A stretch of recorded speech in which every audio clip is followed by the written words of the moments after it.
The next item is item number 6, application for certificate of appropriateness in the Borough of Manhattan, docket number 13-0884, block 544, lot 72, 27 East 4th Street in the NoHo Historic District Extension, a garage and repair shop designed by Herman Krohn and built in 1945 to 46. This is an application to demolish the existing building and construct a new building, and this was last presented on February 11th.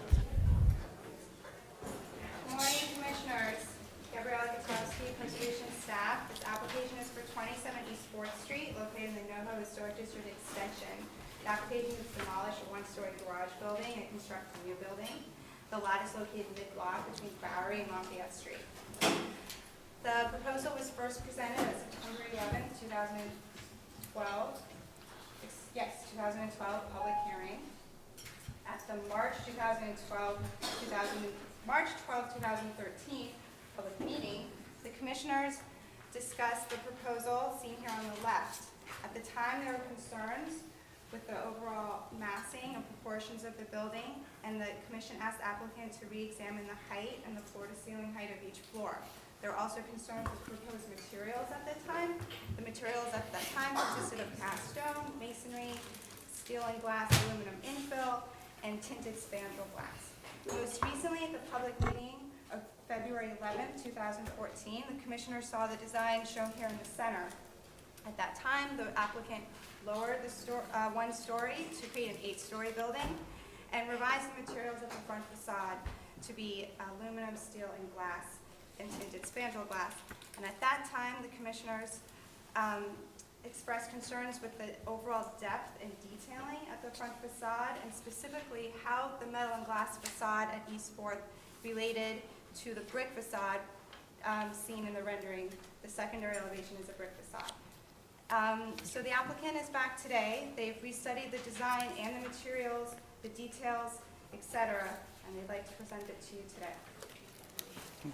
Okay, the hearing will be open for this purpose. Motion and a second. Thank you. Go right up to the front, identify yourself by name, and continue, please. Ed Carroll with SRA Architecture and Engineering. Thank you, Commissioners. Since our last meeting, we've taken a look at the building and the context and have come up with some suggestions which we believe address some of the concerns. In looking around this district, there are several buildings of this width or style which have some common features that we've tried to incorporate into the project. So on the narrow buildings, we typically get some sort of masonry side piece with metal infill. There's typically a 3-bay is the typical width with a major and minor structure, expression at the base and at the top, so almost tripart in 2 directions. There's also a fair amount of depth of differentiating the metal infill with the masonry side pieces. And there's pretty typically lighter masonry on the side pieces. Here are some details of that. The spandrels oftentimes have articulated surfaces. In these cases, there's some floral details. There are major mullions on the third points with secondary mullions as the infill pieces, an expression at the base, and some expression at the top of the building. So what we're suggesting here is to pick up on that rhythm, which in the varying iterations of the project have either been glass or stone with masonry, to use some of the typical moves that we see in the other buildings in terms of creating the base, for example, interrupting the masonry at the second floor, interrupting the window proportions at the top floor, and then creating some sort of decorative metal in panel in the middle. We still have some of the steel detailing we had previously. Actually, this is the first time we've seen this photograph where we've montaged in from the corner of the site. You're often only seeing up to this point in our previous illustrations. Here you get a sense of the continuity of the street wall from the corner towards the merchant house. As we look at some of the details of the building, we're proposing to set back the facade 1'6" from the masonry so that that pier not only has a width, it has depth as well. The spandrel panels on the upper pieces are 9 inches deep, and these secondary members are 13 inches deep. So we have the glass back 1.5 feet. We then come out with the secondary structure 4 inches forward of that. And then halfway back, we have the spandrel elements. In this case, we're showing the entrance. You'll see here the entrance spandrel is forward, as well as the second floor expression forward, much further forward than the metal infill pieces you'll see above. And we haven't really changed the detail. There'll be some lighting buried in the flanges, which will illuminate some non-illuminated letters on the. As we look at the majority of the building, what we're looking to do first is to have a finished brick that is of a smooth texture, a little bit finer detailing on the front of the building. And as it turns back to the rear and the side, we would have a coarser brick, which is suggestive of what we see in many buildings typical to that neighborhood where the money's invested in the front portion of the facade, with the secondary elevations having a more textured surface. The glass remains to be clear, all the glass. There will be no spandrel glass on the project at this point. And then the metal, we're looking at a taupe color, which we feel sympathetic to the masonry. What we're looking to do, and this illustrates pretty clearly the attempt to create a fair amount of depth and articulation on the facade. The 1'6" back to the window panels, the 9 inches back to the decorative metal panel. The decorative metal panel, it will be a bent aluminum, so we don't want to be slavish to this idea of the floral patterns or other decoration, but at the same time, we want the spandrel to have that decoration, which is very typical to other buildings of similar proportion in the neighborhood. Here's some details just illustrating, again, what we have is a steel angle with a steel channel with 2 angles in which the metal decorative panel is inserted, and then varying layers of the aluminum curtain wall, which is sitting back inboard of those elements.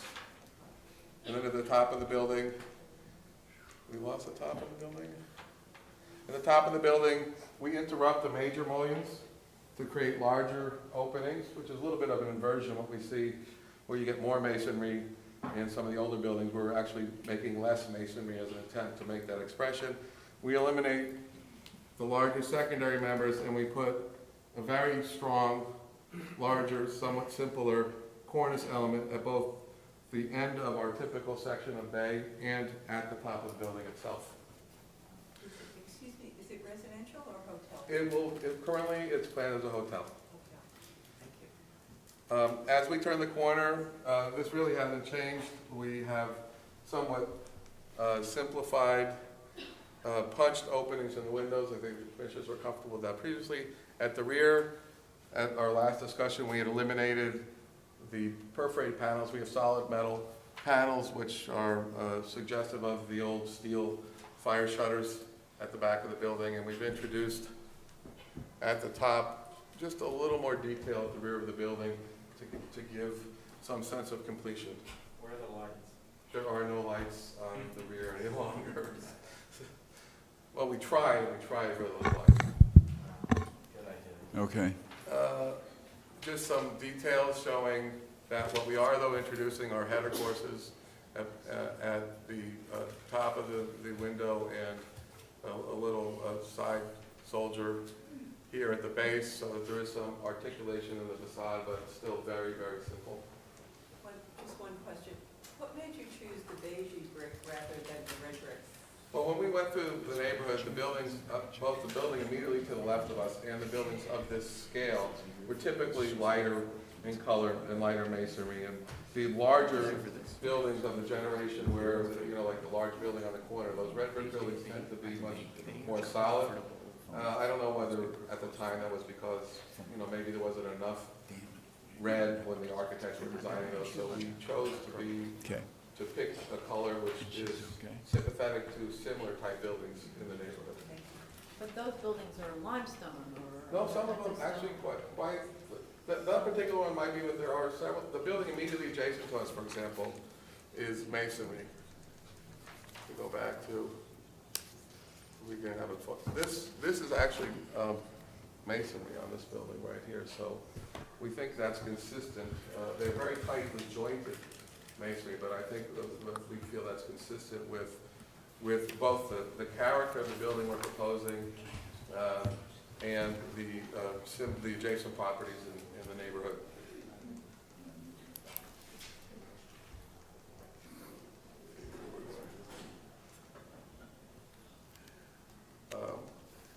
Actually, then this is just, we're looking on the front brick, we're gonna have a Flemish bond to further articulate it from the running bond on the side of the brick.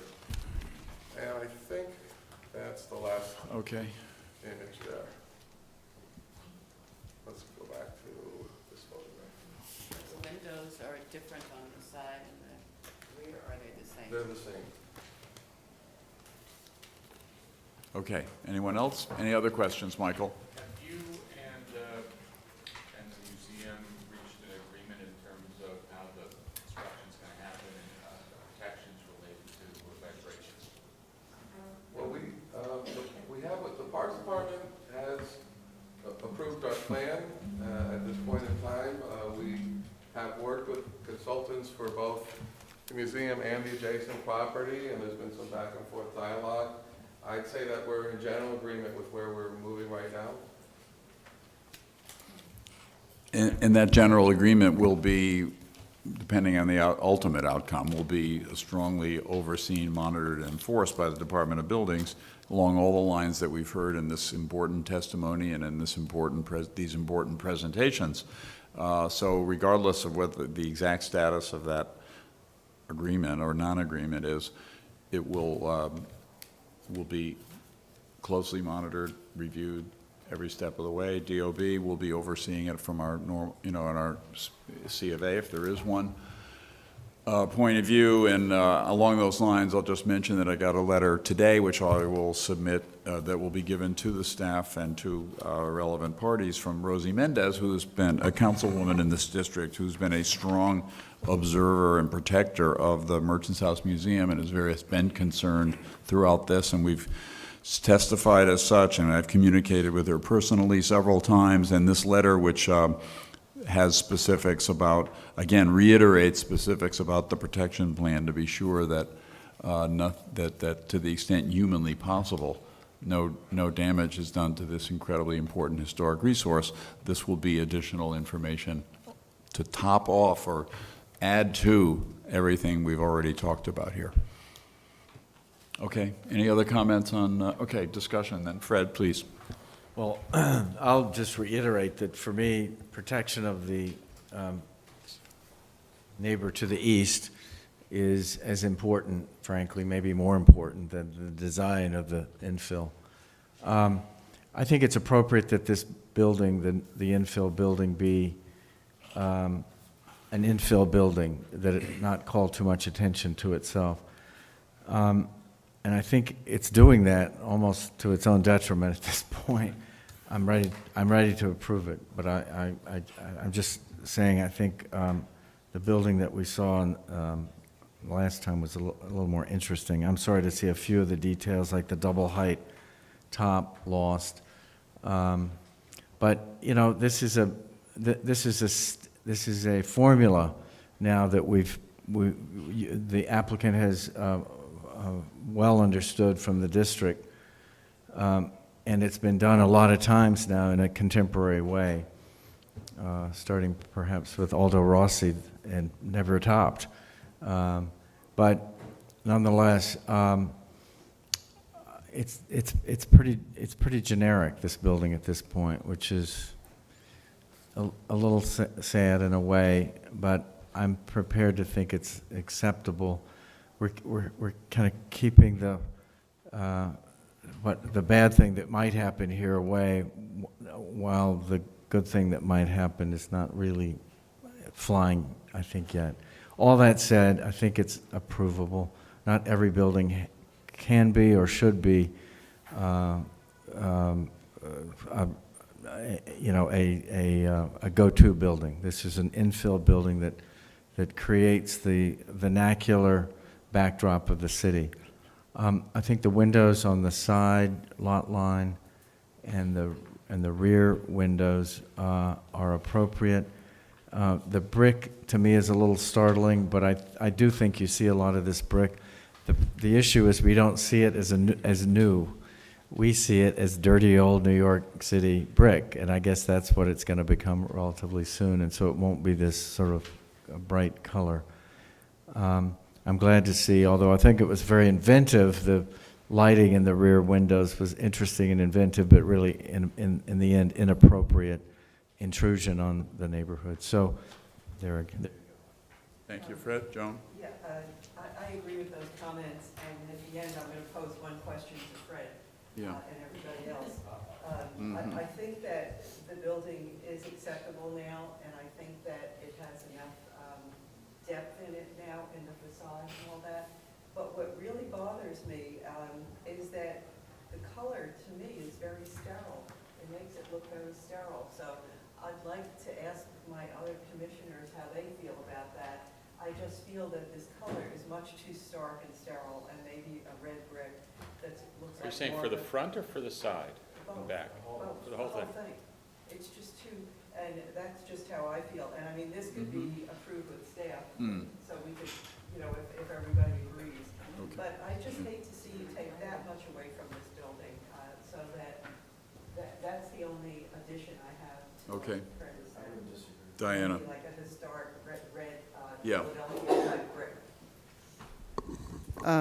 I want to reiterate Commissioner Bland's comments about the importance of the protection of the adjacent structure during, construction, which I know is part of the intent and commitment that we are asking for and is being made in conjunction with other agencies. I do think that the changes that have been made to the building in the most recent presentation are really making this building much more appropriate to the district, that it fits in better with its neighbors. And perhaps it is, as Commissioner Bland stated, more generic, but it reflects the vernacular, I think, better of the adjacent and district buildings. And I think it's more successful. The color actually doesn't trouble me that much because, I mean, it's about how it's rendered. Over time, it is going to acquire the patina of age, and I think it's one of the aspects, and we were talking about it, not standing out. It gives it a little bit of something different in the district, and I'm not really troubled by the color. I can approve that. Yeah. With respect to the subject of infill buildings, I'm not really a believer in infill buildings in historic districts. One of the reasons that historic districts are, in fact, historic districts is because, for the most part, they're made up of extraordinary pieces that all assemble into making a very rich fabric. And if you just look at this block, which doesn't have that many buildings on it, in part because that one on the corner is so big, it's this extremely rich fabric made up of a variety of typologies and fenestration and materials and so on. And if you look at the building immediately to the, I guess that would be the west of our building, of the building, that's the subject of this review, just in that one building, there's great wealth in fenestration and detailing and so on. And I would hazard to say that when that building was built, it was an infill building because everybody was doing that kind of thing. So maybe that one didn't stand out the way some of the other ones did. So the first thing is, I just think this building is drab on so many levels. And I think that's a shame. And if we look at it from the side and the rear, because there's going to be a park next to the merchant's house, the rear will be visible forever. So this is an opportunity to actually do something where, if we just talk about that hotel building on Bond Street, where two architects had come, the most recent one with BKSK, with ideas of how you embellish an existing building that's really an eyesore, and how you make it look like an object that's really ultimately could contribute to the district. So I'm just sad about this, and I just feel like we've been sort of exhausted into saying yes to this proposal, so I say no to this proposal.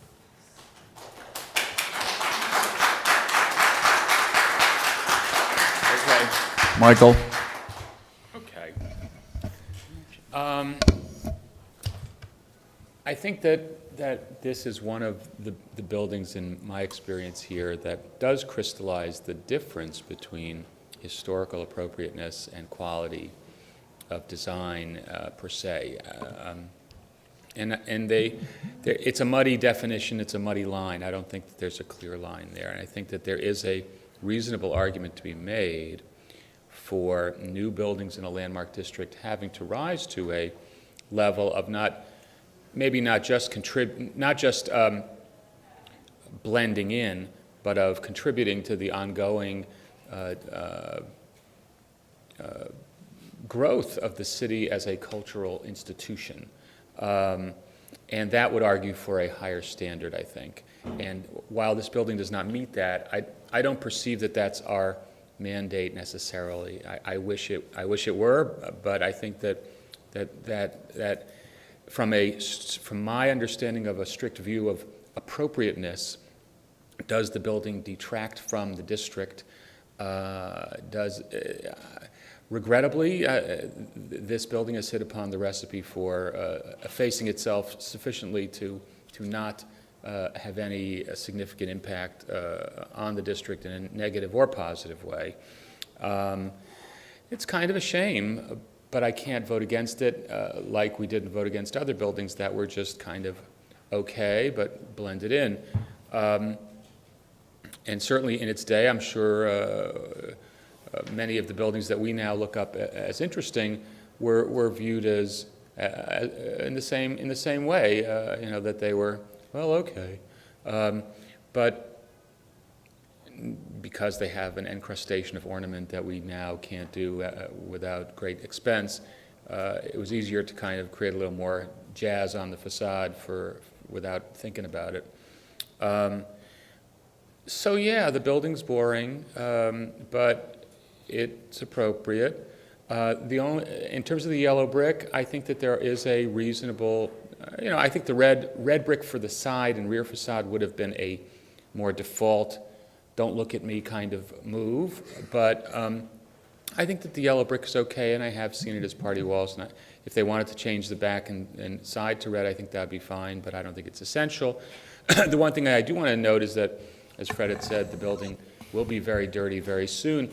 And what's notable about the way the building was detailed is that because it has no window sills, it will have those beautiful black Fu Manchu mustaches coming down from every single window in about a year and a half. So they might consider putting sills on those windows, and it would keep their yellow brick more yellow. Okay, Roberta.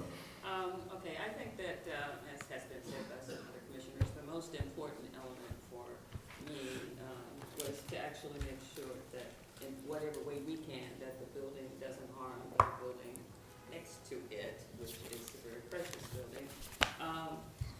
So in saying that, I think that this final version of the building, the infill building, is appropriate. But I just think that what we had, even the building that they presented at the last time, I'm trying to think, what did we say to make them go back and change it to that? That building was close, and I think that, what we were trying to say is that they should tweak it. And that was actually, to me, a much more exciting, interesting building and companion for the Merchant House than what we have now. But I can't say that this is wrong. There's nothing wrong with it. It is the right height. They did work on the details, and so I would have to say, could have to say that this is appropriate, but Okay. don't think it's the best that could have happened. Okay, a lot of faint praise going around the table. But again, to reiterate, my central concern is the safety of the Merchants House, and central, partial, I mean, it's obviously my job is to find whether this building is appropriate in a historic district, but with that is the special concern for the Merchants House, which will be guided every step of the way in this implementation, execution process. So with that, I would find it also appropriate and not add to any of the discussion. That's, what more can I not say?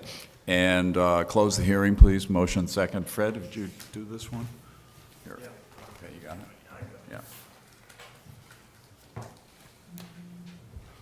Yeah. In the matter of 27 East 4th Street in the NoHo Historic District Extension, whoops, am I right? No. Yeah.